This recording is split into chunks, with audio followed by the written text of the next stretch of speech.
Hey everyone! Have you ever noticed how the people who are the best at giving advice are often the worst at following it? It's a curious irony, isn't it? Let's dive into why this happens and what we can learn from it. First off, let's acknowledge something. Giving advice is easy. When you're on the outside looking in, it's like you have this magical clarity. You can see the forest for the trees and all that. But when it comes to our own lives, things get messy. Emotions, biases and personal stakes cloud our judgment. Take, for example, the friend who's always telling you to eat healthy. They can list all the benefits of a balanced diet, quote studies and even recommend meal plans. But then you catch them scarfing down a bag of chips at midnight.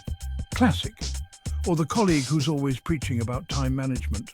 They might have the perfect system for you to get things done, but their own desk looks like a tornado hit it. Why? It turns out there's a psychological phenomenon called the advice paradox. We tend to be more objective about other people's problems because we're not emotionally invested. It's easier to see solutions when you're not tangled up in the problem. But here's where it gets interesting. This doesn't make their advice any less valuable. In fact, it can be incredibly insightful. The key is to separate the advice from the advisor.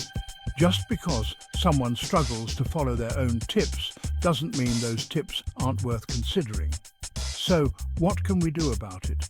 Well, next time you get advice from someone who seems hypocritical, take a moment to really listen. Evaluate the advice on its own merits, not just based on who's giving it. And when you're the one giving advice, be kind to yourself. Recognize that it's easier said than done. The irony of advice givers is a humbling reminder that nobody's perfect. We're all just trying to navigate life as best as we can, and sometimes the best advice comes from those who struggle with it the most.